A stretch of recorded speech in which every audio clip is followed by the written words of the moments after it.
neza bene data, ubu n'amahoro bibane namwe, amen.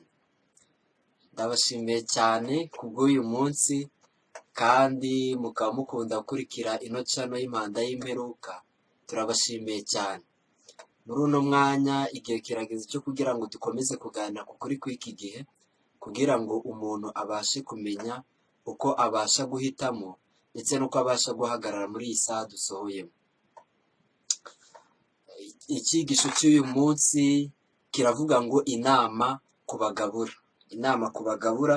Impamvu iki cyigisho nagikoze ni ukubera yuko hashize igihe kinini cyane hari ikibazo cy'ababwiriza wenda batari kumvikana ku ngingo runaka, kandi bari bakwiriye kwitegura cyane icyo bari bakwiriye kwakira nonaha aricyo mvura y'itumba. Abantu bahugijwe cyane n'ibintu Imana itigeze ibashishikariza guhugira kuri byo.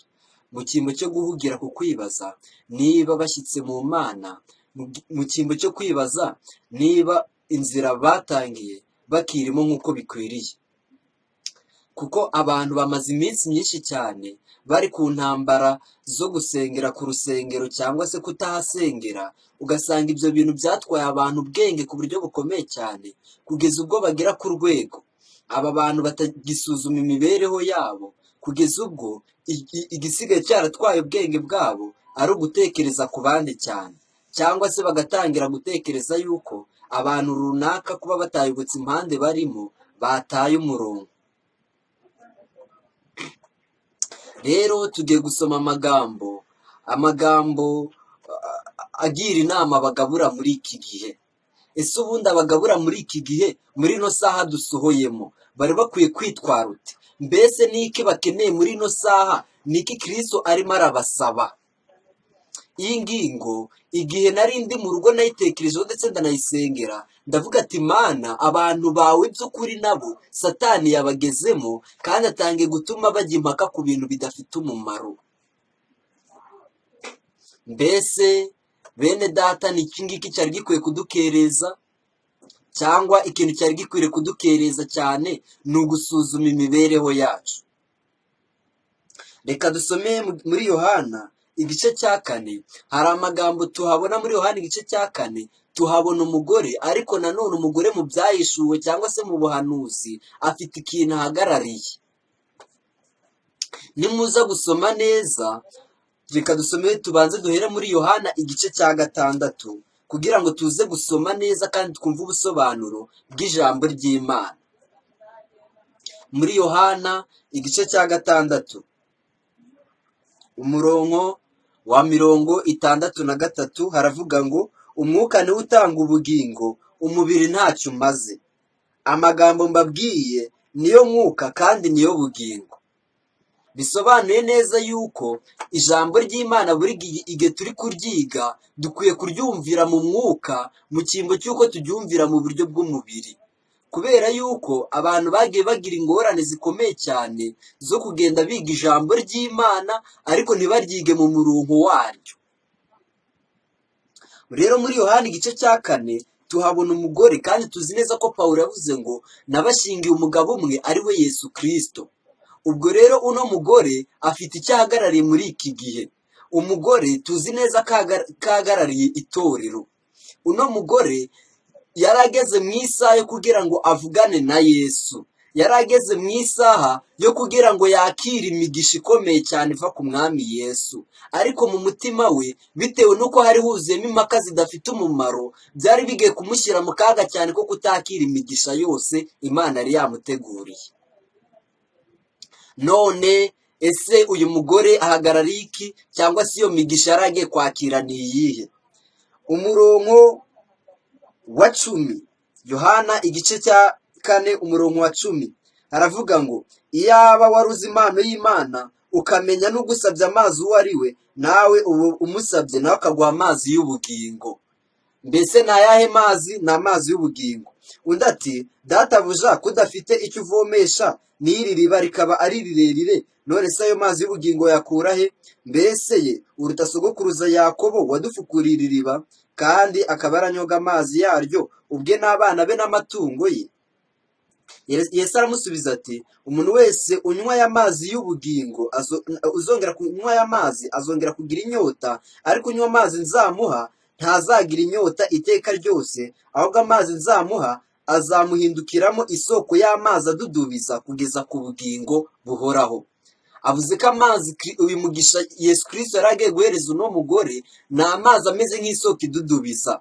Aya mazi nanone twongera kuyabona mu gice cya 7 cya Yohana igice cya 7 umurongo wa 38 haravuga ngo, unyizera imigezi y'amazi y'ubugingo izatemba iva mu nda ye, nk'uko ibyanditswe bivuga. Ibyo yabivuze yerekeje ku mwuka wera uw'abamwizera bendaga guhabwa, ariko ubwo umwuka yari ataraza kuko Yesu yari atarahabwa ubwiza bwe. Bisobanuye ko kuriya kududubiza kw'amazi y'ubugingo gusobanuye kwakira mwuka wera. Rero uyu mugore nk'uko ijambo ry'Imana ribivuga buri gihe, umugore aba ahagarariye itorero runaka. Ashobora kuba umugore maraya cyangwa se akaba umugore ushimwa n'Imana.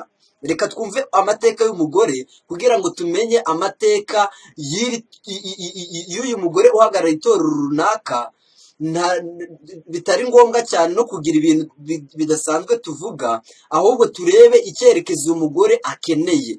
Nubwo uyu mugore yahuye na Yesu ndetse ntanahakana ubusambanyi bwe, kandi ubusambanyi mu buhanuzi busobanuye kuba amadini n'amatorero yifatanyiriza hamwe kugira ngo asangire inyigisho runaka, ubwo nibwo busambanyi. Rero uno mugore yari yarasambanye, kandi ntabwo Kristo yahise amubara nk'aho ari umugore waciwe. Kuba yari yarakoze ubusambanyi bukabije cyane ntabwo byahise bimuhindura umugore waciwe. Ibyo ngibyo bishatse kutwereka yuko nubwo abantu runaka baba bayoboka Imana bagasitara ku nzira runaka, ntabwo Imana itibareka burundu. Umurongo wa 19 wa 16 Yesu aramubwira ati, genda uhamagara umugabo wawe maze ugaruke hano. Umugore amusubiza ati, nta mugabo mfite. Yesu aramubwira ati, uvuze ukuri yuko udafite umugabo. Bisobanuye iki? Uyu muntu nta mugabo yari afite. Nubwo yari umugore, yari amaze igihe kinini nta mugabo yari afite. Kandi umugabo Pawulo adushingira ni Yesu Kristo. Bisobanuye yuko iri tsinda ry'abizera, nk'uko tubona yuko umugore ahagarariye itorero, iri tsinda ry'abizera birashoboka kuba ryaramaze igihe kinini rikora ubusambanyi. Nivuga itsinda ntimwumve amatsinda y'abasenga cyangwa ngo mwumve iki, ahubwo umugore tuzi neza ko ari itorero, nicyo umugore ahagarariye. Uno mugore rero yari yarakoze ubusambanyi bwinshi cyane, ariko Yesu hari imigisha yari akirifitiye. Uno mugore Yesu yaramubwiye ngo nta mugabo ufite. Mu yandi magambo, nta Kristo ufite mu mutima wawe, kuko ntukonje kandi ntunabize. Yesu aramubwira ati, uvuze ukuri ko udafite umugabo, kandi tuzi neza ko umugabo Pawulo adushingira ari Yesu Kristo. Abizera muri rusange turi umugore wa Kristo. Twese turi umubiri umwe. Twese turi umubiri umwe, tugomba kwegurirwa Kristo, kandi buri rugingo rufite umurimo warwo. Bamwe bafite impano runaka zo gukora umurimo. N'uyu mugore niko yari ameze, ariko yari yarafashe zimwe mu ngingo ze azikoresha ubusambanyi. Nk'uko ubusambanyi turi kubona yuko ari ukwifatanya kw'amadini mu nyigisho z'ibinyoma. Ariko uno mugore Yesu yari akimufitiye icyizere cy'uko abasha kurokoka. Yesu aramubwira, tuvuze ukuri yuko udafite umugabo, kuko wari ufite abagabo 5, n'uwo ufite ubu si uwawe. Ibyo bivuze ukuri. Bivuze ngo uno mugore yari afite abagabo bagera muri 6, hafi 7. Mani magambo ubusambanyi bwe bwari bwenda kugera ku rugero rushyitse. Umugore amubwira ati, databuja amenye ko uri umuhanuzi. Igihe uyu muntu yaganiraga na Yesu ataramusobanurira yuko ibyo ahoramo ari ubusambanyi, ntabwo umuntu yari yakizeye yuko Yesu Kristo ari we bari kuvugana. No muri iki gihe ubutumwa bwatanzwe cyane, buburirwa ishyanga, kandi bubuzwa kwifatanya n'iby'isi, ariko ukuri kwaravuzwe. ariko abanyabwenge muri bo nibo babimenye. Hanyuma wumva uyu mugore ikintu cyari cyuzuye mu mutima we cyatumaga atakira amazi y'ubugingo ariyo mwuka wera w'imvura y'itumba Yesu yari amuzaniye. Itorero ryacu ryagize kwakira imvura y'umuhindo cyangwa se mwuka wera uzana ubutumwa butera abantu kwihana, ariko isaha dusohoyemo anari ababwiriza barimo baratwarwa n'ibintu bitari ingenzi, ni isaha yo kwakira imvura y'itumba. Ariko wumva uyu mugore, nimvuga umugore ntiwumve inzu, nimvuga umugore wumva ishyanga ryose ry'Imana riri ku isi. Nawe ushobora kuba uririmo, waba uri mukuri cyangwa se utari mukuri, ariko itorero ry'Imana rirangwa no kuba abantu bitondera amategeko y'Imana kandi bafite guhamya kwa Yesu. Iri torero ryasigaye Lawodikiya ariryo barimo baragiriranya ahangaha, nubwo turaza gusoma ibindi bihamya bisobanura neza, turaza kubona yuko uyu mugore n'ubundi Yesu Kristo yari akimufiteho umugambi, ntabwo yari yaramuciye burundu. Ariko wumva ikintu cyatumaga uyu mugore atakira imvura y'itumba, atakira amazi y'ubugingo. Yaravuze ati, ba sogokuruza bacu basengeraga kuri uyu musozi, namwe mukagira ngo i Yerusalemu niho hakwiriye gusengerwa. Urumva uyu mugore cyangwa se iri shyanga ryera ryabikijwe ubuhanuzi, nubwo ryagiye wenda rigira amakosa runaka, si itorero ritunganye kandi si itorero ryageze ku ntsinzi, ni itorero rikiri ku rugamba.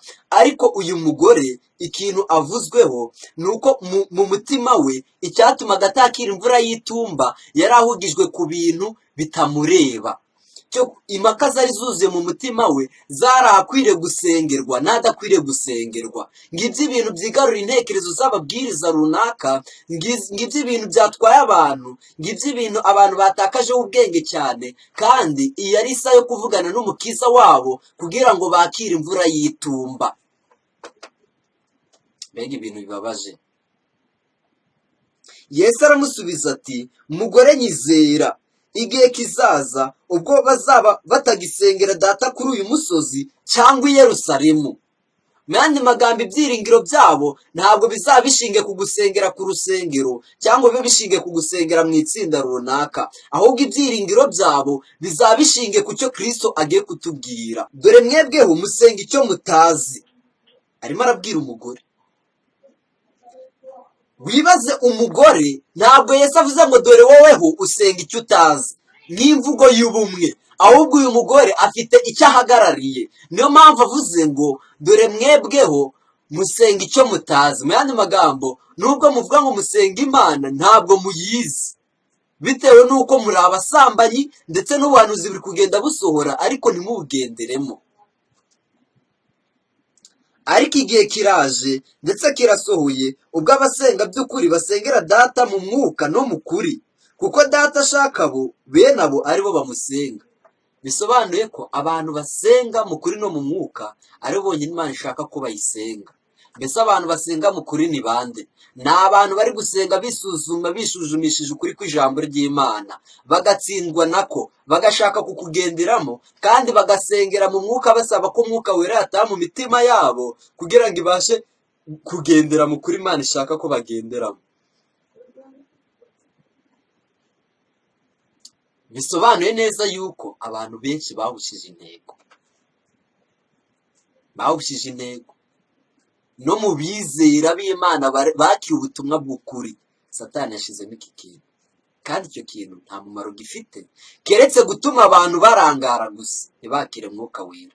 Ibyo bintu turakomeza kubireba. Rero uno mugore ikintu cyabayeho amaze gutsindwa n'ukuri kw'ijambo ry'Imana, uyu muntu agasobanukirwa neza ko ari isaha yo kuvugana na Kristo, burya ari kuvugana nawe, atari bababwiriza yahoraga yumva kumva ari ibintu bisanzwe. Burya amenya ko ari Yesu aba ari kuvugana nawe no mu gihe abo babwiriza bavuze. Uno mugore ikintu yakoze, yarirukanse asiga ibibindi imbere ya Yesu, cyangwa se umutima imbere ya Yesu. Ubundi arirukanka ajya kubwira abantu ubutumwa bwiza kuko yari yakiye imvura y'itumba. Reka twongere tubirebe neza mu mugani Yesu yaciye, wenda ndaza no kuvuga ku itorero ry'Imana, ku kuko hari n'ibintu abantu batumva, ariko turakoresha ijambo ry'Imana kugira ngo ukuri kwayo gusobanuke. Reka dusome ku bijyanye cyane cyane n'itorero, undi mugabane ndaza kuwusoma mu kanya kugira ngo ibintu byose byumvirwe ku murongo wabyo.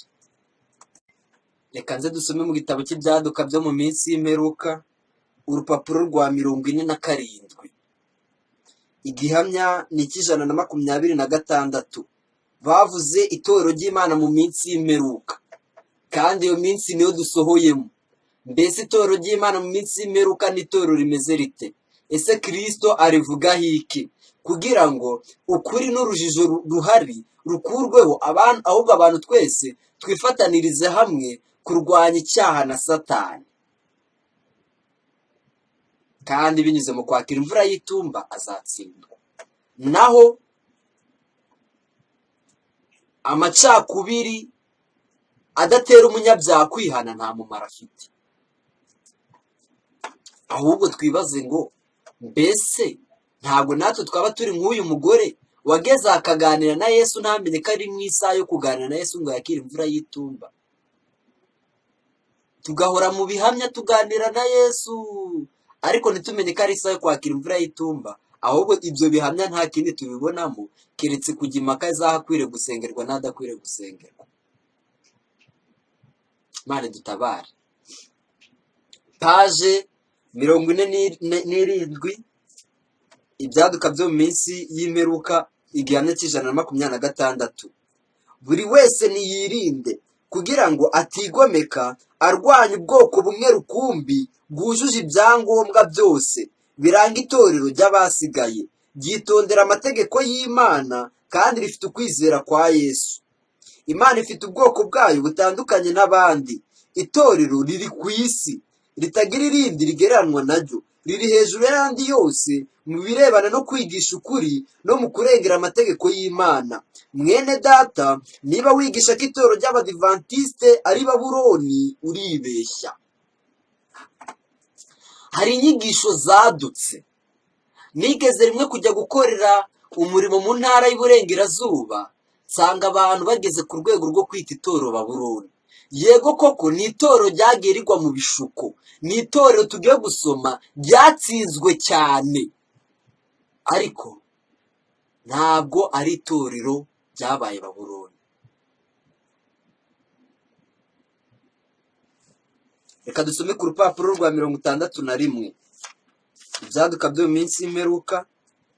Reka tubanze dusome ku rupapuro rwa 53. Hari amasomo avuga ngo Imana izasubiza ibintu byose kuri gahunda. Haleluya. Ntitugomba gushidikanya cyangwa gutinya ko umurimo utazagera ku ntsinzi. Imana iyoboreye umurimo wayo kandi izashyira ibintu byose mu buryo. Niba ibintu bimwe bigomba gutunganywa ku ruhembe rw'umurimo, Imana izabyitaho kandi izatunganya ibikocamye byose. Reka twizere ko Imana izayobora ubwato buboneye butwaye ubwoko bw'Imana ibugeze ku cyambu cyiza. Mbese Imana ntifite itorero rizima? Ni ukuri ifite itorero, ariko ni itorero riri ku rugamba, si itorero ryanesheje. Tubabajwe nuko harimo abizera b'abanyantege nke cyane. Abo ni urukungu mu mbuto nziza.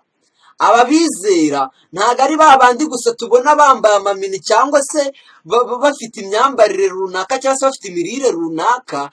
N'abizera bamwe mu bayobozi b'itorero ni urukungu, ariko ntabwo bitumije itorero rihinduka Babuloni.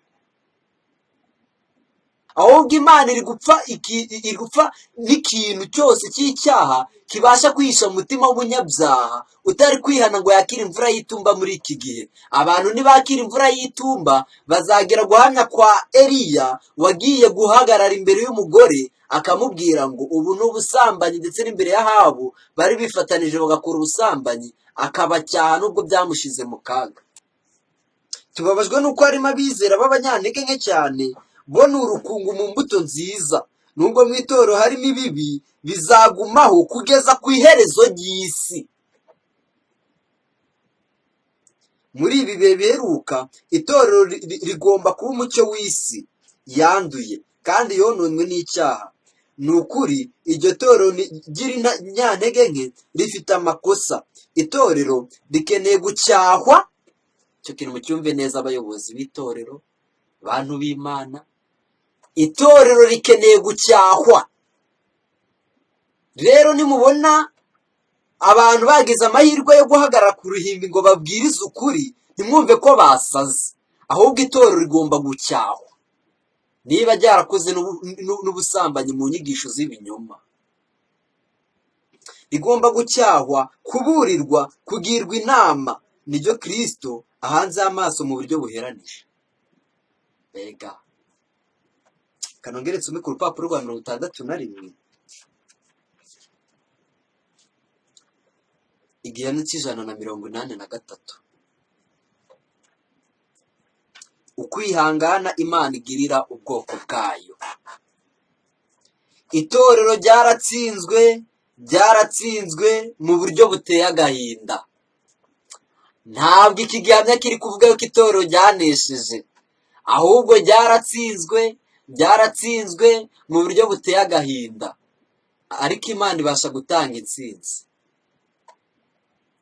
Kandi ntiryigeze risohoza iby'umukiza waryo yari aryitezeho.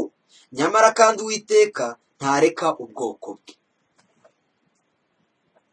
Aracyabihanganiye atabitewe n'uko hari icyiza babonamo, ahubwo ari ukugira ngo izina rye ridakorwa n'isoni.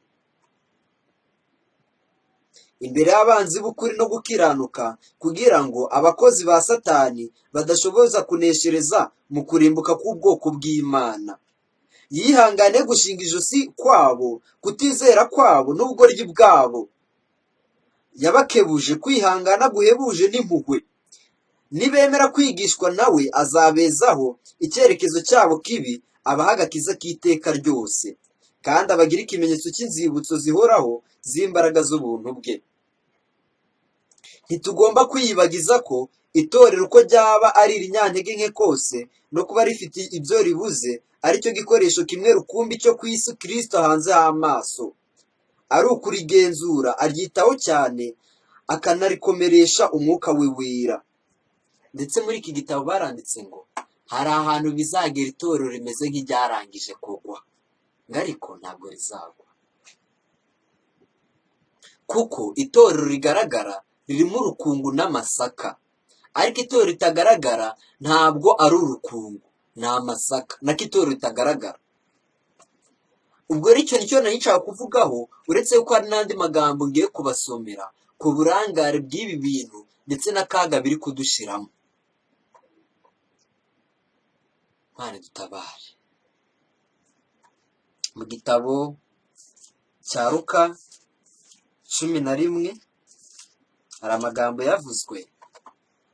Uriya mugore yagombaga kubaza ngo, burya nubwo twasengeraga i Yerusalemu, nubwo twasengeraga ku musozi, twahasengeraga tudafite umwuka w'ukuri, tudafite umwuka wo gusenga mu kuri no mu mwuka.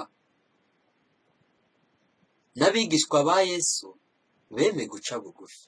Niba uri umwigishwa wa Yesu Kristo, ca bugufi wemere kwigishwa. Waba usengera ku rusengero, waba utahasengera, waba usengera ku musozi cyangwa mu matsinda, emera kwigishwa na Kristo. Ibindi byose nta mumaro bifite. Kuko n'abigishwa ba Yesu barageze aho baramubaza ngo, mbese ubundi dukwiriye gusenga dute? Twigishe gusenga. Luka 11, nuko ari ahantu hamwe asenga, arangije umwe mu bigishwa baramubwira ati, databuja twigishe gusenga nk'uko Yohana yigishije abigishwa be. Arababwira ati, nimusenga mujye muvuga muti, data wa twese izina ryawe ryubahwe, n'ubwami bwawe buze, uko bukeye ujye uduha ibyo kurya byacu by'uwo munsi. Utubabarire ibyaha byacu, kuko natwe duharira abari mu myenda yacu bose, kandi ntuduhane mu bitwoshye. Yesu yabigishe gusenga, ariko hari amagambo akomeye avuze ngo, mujye musenga ngo uduhe ibyo kurya byacu by'uyu munsi. Munsi yahise aca umugani ukomeye cyane, ugereranya isaha tugezemo yo gusaba mwuka wera ndetse n'ukuntu abantu bazakererwa bakarangara bikarangira bataka imvura y'itumba, kandi iyi saha tugezemo ari yo kwakira imvura y'itumba kugira ngo twitegure akaga gateye ubwoba katuri imbere. Munsi yaravuze ngo, arababwira ati, ninde muri mwe ufite inshuti wayisanga mu gicuku akayibwira ati, inshuti yanjye nzimanira imitsima 3? Yesu arabajije ngo ninde muri mwe ufite inshuti. Igihe Yesu yabibabwiraga, mwibuke hari n'ahantu yigeze kubabwira ngo sinkibita abagaragu ahubwo mbita inshuti. Muri inshuti kuko umugaragu we atamenya ibyo shebuja ashaka, ariko inshuti ye irabimenya. Bisobanuye iki? Iyo umuntu yihanye agahinduka aba ahindutse inshuti ya Kristo.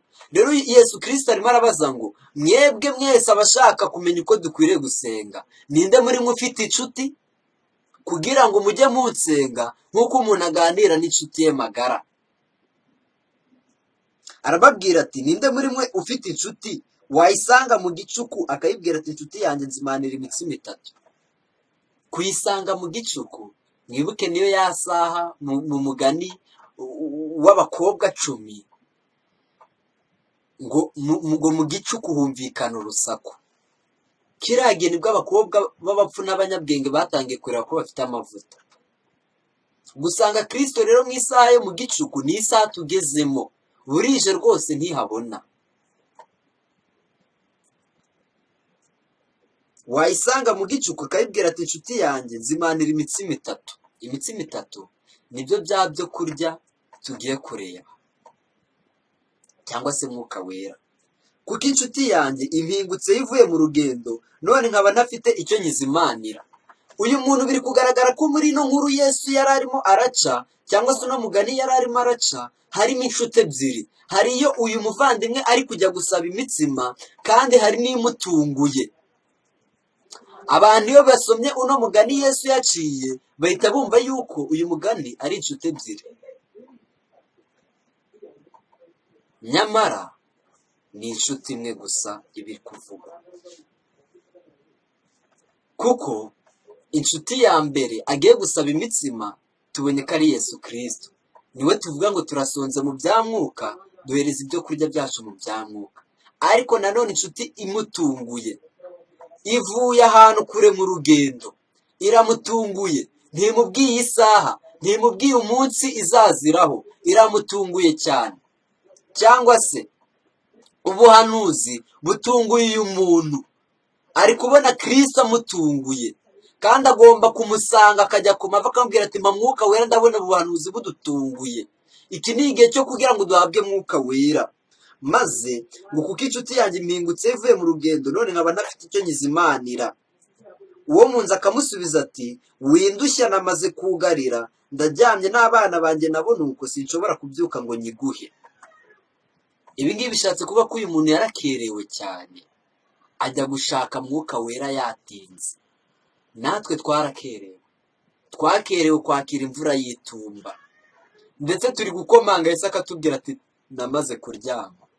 Ariko reka nkubwire, Yesu yarakomeje aravuga ngo, ndababwira ukuri yuko nubwo atabyukijwe no kuyimuhera ko ari inshuti ye, ariko kuko amutitirije biramubyutsa mu ibyo ashaka byose. Natwe nidutitiriza Kristo tukamusaba mwuka wera, ntabwo azadutungura ngo asange nta kintu dufite, ntabwo azadutungura ngo asange nta mitsima dufite. Kuko Yesu igihe aganiraga n'uriya musamariyakazi, uriya musamariyakazi amaze kugenda abigishwa be bamuzanye ibyo kurya, Yesu arabwira ati, ngiye ibyo kurya byanjye ni ibyo gukora ibyo uwantumye ashaka no kurangiza umurimo we. Ibyo uwamutumye ashaka ni uko ahindura imitima yacu, kandi uwo mutima agatangira kuwuhindura kurinda awurangije. Arangije kuwuhindura ukagera ku rwego Imana ishimaho. Rero ibi bihe tugezemo biradutunguye cyane, kandi turi kwisaka mu mitima tugasanga Kristo ntiyatangiye umurimo ngo anawurangize. Haba umurimo wo gutsindishirizwa, haba umurimo wo kwezwa, haba umurimo wo gushyirwaho ikimenyetso, niyo mitsima 3. Ariko ubuhanuzi buradutunguye cyane. Ariko Yesu aravuze ngo nubwo atabyutswa nuko ari inshuti ye, byibuze namutitirize aramuhereza ibyo ashaka byose. Natwe dutitirize dusabe mwuka wera, kugira ngo tubashe kwitegura akaga kari imbere. Erega ntacyo twashobora tudafite mwuka wera. Ibindi byose turimo turahugiramo si umugambi w'Imana. Iyi ni isaha yo kwakira imvura y'itumba bakundwa.